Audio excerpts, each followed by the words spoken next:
na ito pong ating first service ay patuloy po na binibless ng ating Panginoon. Amen? Yung ating second service ay 3 Sundays nang hindi tayo nakapagdaos dahil yung iba na umaten sa second service ay up to now ay hindi pa sila dumadalo. Praise God. But anyway, sa oras na ito ay tayo po'y darako sa gawain ng pagbibigay. At dito ho sa Proverbs chapter 3, gusto kong basahin verse 9 and verse 10. Paki-highlight dito sa ating video. Ito sa ating Proverbs chapter 3, verse 9 and verse 10. At napakahalaga ang pagbibigay sapagkat ito ang ating po mga naliliko ay ginagamit po natin ito para sa gawain ng Panginoon. At nagpapasalamat tayo sa Diyos sapagkat in the month of March, April and May, nabigyan po tayo ng discount. Pero mapilang po tayo na 100%. During that time, gumawa tayo ng letter. Pero ang unang sagot dati ng manager ay hindi pwede. Hindi pwede yung 100%, hindi rin pwede yung 50%. Ang sinabi ho sa atin ay delete na lang yung pagbabayad. But during that time, nagpipray ho tayo at nung itinext po yun, hindi ako sumagot eh. At nung hindi ako sumagot, mga after 2 weeks, tumawag si manager sa baba at sabi niya, Pastor, yung 50% ay pinayagan, pero yung 100% hindi ko pinayagan. Palapakan po natin ang Diyos na buhay. At during the time, ay yung 3 months, hinihingi ko yung June hanggang December sana, 50%. Gumawa ulit ako ng request letter, pinapasa ko lang sa email. Pero hindi na pinayagan yung June hanggang December na 50%. But anyway, God will provide. Amen? At sa ating pong teksto, dito po, honor the Lord with your wealth. Dito, with the first fruit of all your crops. Verse 10. Verse 10. Then your barns will be filled with overflowing, and your vats will brim over with new wine. No? Sabi dito, si Yahweh ay handugan mo bahagi ng iyong kayamanan. Sabi dito, at kamalig mo'y lagi nang aapaw, sisidgan mo hindi nang matutuyuan. Alam po natin na nagdanas po tayo ng pandemic at almost magpa 5 months na. No? March 15 hanggang July 15. 5 months na yon, magpa 5 months na, more than 5 months na. At purihin ang Diyos na buhay.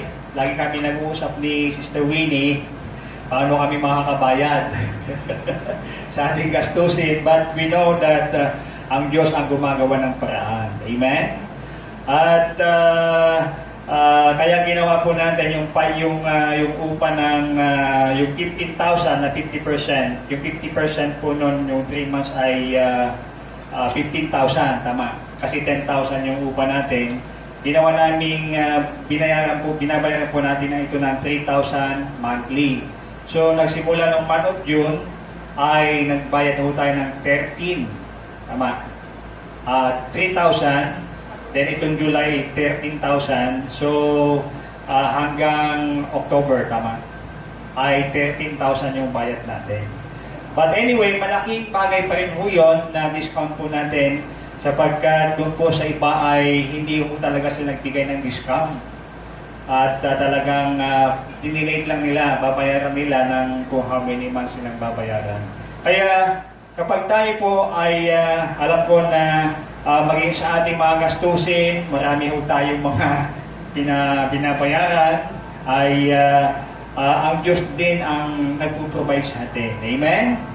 Hindi niya papabayaan ang mga taong tapat sa kaniyang gawain. At sa tayong lahat ay yumuko at manalangin. Dakilang Diyos, kami po ay nagpapasalamat, Panginoon, tulad ng iyong dakilang kapahayagan, O Diyos, na ikaw kami ay iyong mga tupa at ikay nakikinig sa amin, Panginoon, at kami rin ay iyong pinakikinggan. Lord, in the name of Jesus, hayaan mo po ang iyong mga anak, Panginoon, maging sa gitna ng tinatawag na pandemic situation o crisis, O Diyos. Dalayan ko, Panginoon, gumawa ka ng paraan, O Diyos, upang ang iyong mga anak ay magkaroon ng sapat na pagkakitaan. In the mighty name of Jesus, dalangin po namin, O Diyos, ibukas mo ang durong-nawa ng langit at tunay, Diyos, gumawa ka ng kaparaanan, Panginoon. You will make a way where there seems to be no way, O God. In Jesus' mighty name, we entrust to you, we invoke your presence upon your people, that you will become the great provider of all their needs, O God, hanggang sa matapos ang pandemic na ito, Diyos. Huwag mong hayaang ang iyong mga anak ay magkulang sa kanilang mga pangailangan, Panginoon. We thank you so much. Bless po, Diyos, ang mga ikapo, ang mga offering na ito, na tunay po na aming pong ihahandog sa iyo. At ito po'y maging masamyong handog na magbibigay ng kaluwalhatian sa iyong banal na pangalan. Father, we thank you, we bless you, Lord, and we glorify your holy name. Father, we thank you, kaya mo, Diyos, na release your blessing upon blessing sa bawat tahanan ng iyong mga anak, Panginoon. Make a miracle, make your wondrous works, O God. In Jesus' name we pray. Amen and amen. Palapakan po natin ang ating Panginoon. At sa ating karagdagang announcement ay sino pa ho yung hindi nakatanggap ng ayuda nung SIBA, no?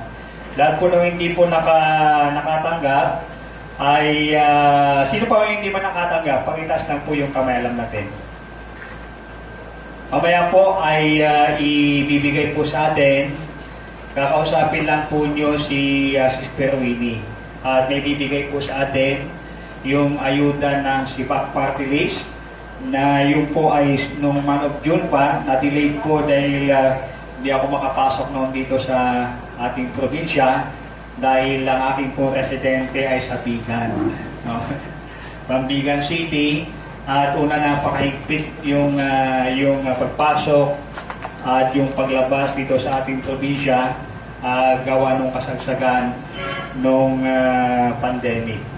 But anyway, sa oras na ito ay yung po mga hindi po nabigyan, kausapin lang si Sister Winnie.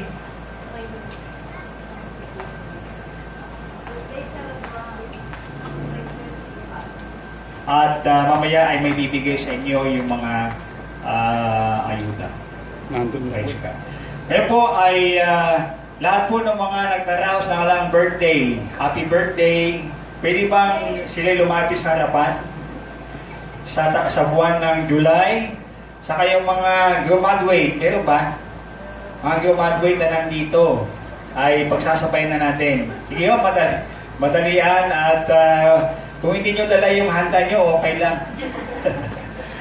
sa susunod na. Lahat ng nagdiriwang na kalang birthday at yung kanilang, yung mga graduate, meron pang graduate? Yun. At ating ipanalangin sila na wala yung cake natin wala yung cake natin. Double celebration. Okay, at ituon po natin ang ating kamay sa kanila. At sana yung ating gitarista, saan na? Praise God. Dakilang Diyos, kami po ay nagpapasalamat sa oras na ito, Panginoon, na maging sa gitna ng pandemic situation, Ikaw ang Diyos na mabuti sa lahat ng panahon. Hindi ka nagbabago ngayon, kahapon at magpakailanman. Ang katapatan mo ay hindi nagmamaliw, O Diyos. Ang mga tapat sa iyo ay hindi mo pinababayaan. You're opening the windows of heaven and even the floodgates of heaven, Lord. Lord, sa mga mayroong karawan sa oras na ito, dalayan ko, Diyos, na yung panalangin ng kanilang mga puso. Yung kanilang heart desire, O God, and prayer request ay yung tugunin, Panginoon. In the mighty name of Jesus. Dalangin po namin higit sa lahat ang magandang kalusugan, kalakasan ay ibigay mo sa bawat isa na nagdiriwang ng kalang kaarawan, O Diyos. Puspusin mo sila ng iyong kapangyarihan. Surround them with your walls of fire, with your walls of protection, with overwhelming joy.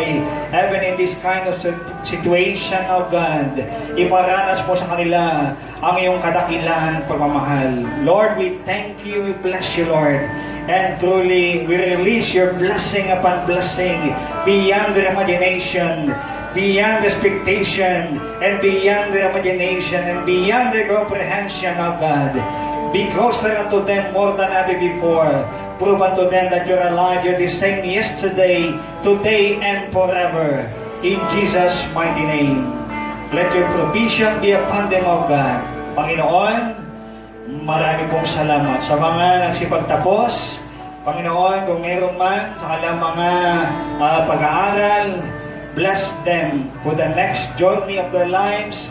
Nakalang studies, O God, dalangin po namin your wisdom, knowledge, and ability be upon them, Lord. Release the treasury of understanding in Jesus' mighty name. Father, we thank you.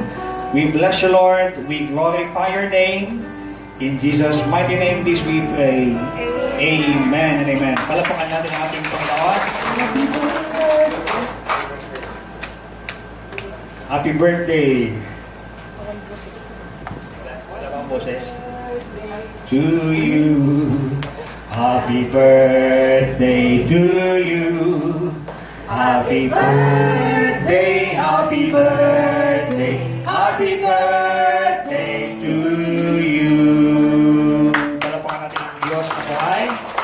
At sa ating pong announcement ay una ay yung pong mga mamaya, ulitin ko yung sa ating mga ayuda, hindi pa nabibigyan, kausapin lang sa Winnie nang kayo ay makapag-uwi kahit konti lang, ay at least ay meron. Amen? Praise God. At pangalawa, yung ating second service ay 10:45 hanggang 12. At nag-aantay kami hanggang 11:30 kung may dadating. Praise God. Kasi until now, hindi ko tayo nakapagtaos ng ating second service. Praise God. So yung ating gawain naman sa Consiliman ay by next, this August na, Brother Jong. Praise God. At purihin ang Diyos na buhay tayo lahat ay tumayo at ibalik natin sa Diyos ang lahat ng papuri at pasasalamat. We bring back all the glory, honor, and thanksgiving, O God, that belongs to you. Ulitin po natin.